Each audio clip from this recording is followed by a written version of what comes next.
में ऐसा रहा है जहाँ पे विरोधाभास की सरकारें रही हैं, केंद्र में कोई और राज्य में कोई और, तो कुछ सीटें भी हम लोग हारे हैं। उसमें भी सबको कारण पता है, कहीं ना कहीं उसमें भी हम लोग अगर थोड़ी सी बेहतर तरीके से अगर हम ही लोग चुनाव लड़ते तो परिस्थितियाँ और बेहतर हो सकती है। मेरी पार्टी की अगर आप बात करेंगे तो 5 की 5 सीटें हम लोगों ने जीती। इस बार नीतीश कुमार की धज्जी उड़ जाएगी, पता लग जाएगा उनको इस बार जनता कहाँ फेंकेगी। किसान किशोर का बयान है। देखिए, इस तरीके के दावे अक्सर पक्ष विपक्ष दोनों तरफ से किए जाते हैं।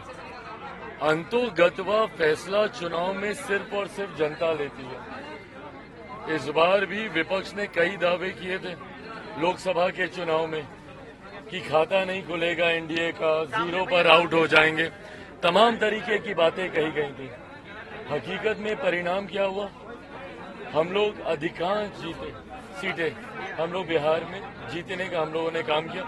मेरी पार्टी की अगर आप बात करेंगे तो 5 की 5 सीटें हम लोगों ने जीती, जहां पर विपक्ष के द्वारा ये भी दावा किया जा रहा था कि हम हाजीपुर भी हम हारे।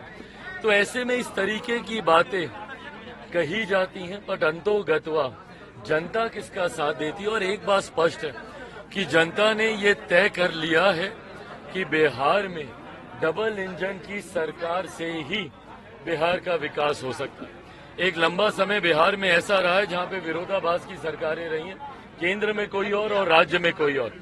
ऐसे में एक लंबे समय के बाद जब बिहार को डबल इंजन की सरकार मिली है, इस सरकार पर बिहार की जनता का विश्वास है। जहां केंद्र के चुनाव में, लोकसभा के चुनाव में हम लोगों के पक्ष में बिहार की जनता ने मतदान करने का काम किया। जो कुछ सीटें भी हम लोग हारे हैं उसमें भी सबको कारण पता है, कहीं ना कहीं उसमें भी हम लोग अगर थोड़ी सी बेहतर तरीके से अगर हम ही लोग चुनाव लड़ते तो परिस्थितियां और बेहतर हो सकती थी। ऐसे में विधानसभा के चुनाव में भी बिहार की जनता ने मन बना लिया है, एनडीए की ही सरकार आएगी। मुख्यमंत्री नीतीश कुमार जी के नेतृत्व में एनडीए चुनाव लड़ने जा रहा है और विधानसभा चुनाव परिणामों के बाद बिहार में भी एनडीए की ही सरकार